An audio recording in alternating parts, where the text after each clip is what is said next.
plutôt cette équipe ne rassure pas à 100%. Cette équipe ne rassure pas parce que à chaque fois il y a eu des remaniements au sein de cette équipe du Sili national. Quand vous prenez la première sortie de cette équipe du Sili national, on a vu ce changement de la part du DJ Six. Maintenant, ce match retour, on a vu ce chemin qui a été mis en place par Kaba Diawara. On a joué avec deux attaquants et plus deux défenseurs centraux qui n'étaient rien d'autre que Mohamed Ali de Young Boy de Berne et Seydou Sow de Saint-Etienne. On n'a pas compris réellement pourquoi la titularisation de Florentin Pogba devant la défense centrale. Maintenant, c'était le choix de l'entraîneur. Mais à un moment donné, cette équipe quand même ne rassure pas. Avant d'aller à la Coupe d'Afrique des Nations, il faudrait qu'on essaye de tirer des leçons avant de jouer contre le Maroc. Parce qu'aujourd'hui, ce qui nous incombe aujourd'hui, c'est de voir réellement cette équipe du Sili national de Guinée laisser 6 points possibles sur le Soudan. On sait que réellement la Guinée-Bissau avait battu le Soudan, le Maroc a battu le Soudan, mais à un moment donné, pourquoi pas le Sili national de Guinée? Parce qu'on sait le Sili national aujourd'hui fait partie parmi les meilleures nations de football, comparativement aux Soudanais, comparativement à la Guinée-Bissau.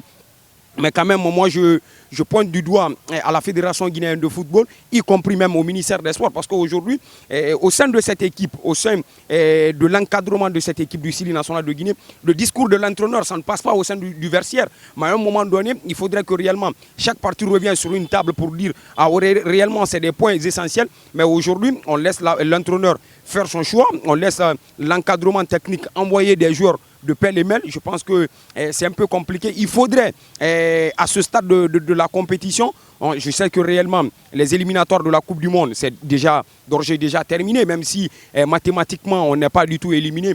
Mais quand même, il y a les échéances de la Coupe d'Afrique aussi qui s'approchent. À un moment donné, il faudrait que réellement on tire des leçons. L'équipe se comporte à l'image de la fédération, à l'image des dirigeants. Moi, je me demande qui a amené cet entraîneur qui ne valait rien et son staff technique qui ne valait rien parce qu'on a vu aujourd'hui l'équipe est composée par des clans. Les joueurs qui méritent de venir, les joueurs là ne viendraient pas. Parce qu'en commençant par le poste de gardien de but jusqu'à l'île d'attaque, ils ne se mouillent pas des maillots. Ce qu'on demandera à l'État guinéen, c'est de trouver un bon entraîneur avant que la CAN arrive.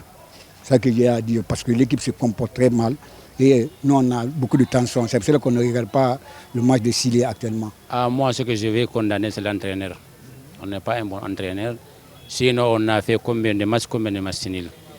Avec Sili, si on regarde sur les papiers, avec les joueurs qu'on a, on ne doit pas faire match nul contre Bissau et contre Soudan. Si c'est contre Maroc, à moins on peut dire quelque chose. Mais contre Bissau et contre Soudan, on peut accuser l'entraîneur. C'est l'entraîneur qui n'est pas de nouveau. C'est pour cela que j'appelle ce qui est censé la fête de football, il faut limoger, il faut censurer l'entraîneur. Tous les défauts de Sili, c'est l'entraîneur. Mais je vais dire encore, les supporters de Sili, il faut croire que le football, c'est 3 choses. Défaite, victoire et match nul.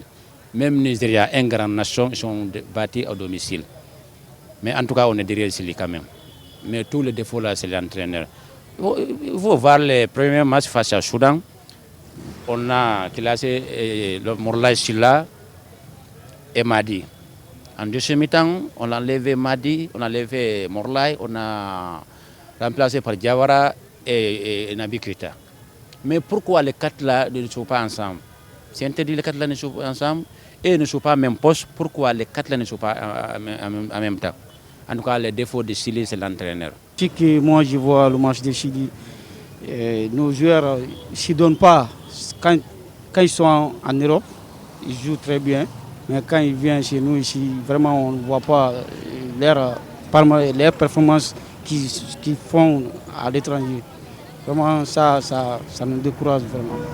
Donc, compte tenu de leur comportement, au niveau de la fédération, c'est l'entraîneur ou c'est les joueurs? Bon, c'est des deux côtés. D'autre part, les joueurs font partie, de l'autre part, de la fédération, parce que c'est eux qui sont chargés de sélectionner, de prendre des... C'est pas seulement pour sélectionner, mais de prendre des bons entraîneurs. L'entraîneur là, c'est lui qui a fait combien d'années, qui ne s'entraîne même pas, qui n'a pas de club.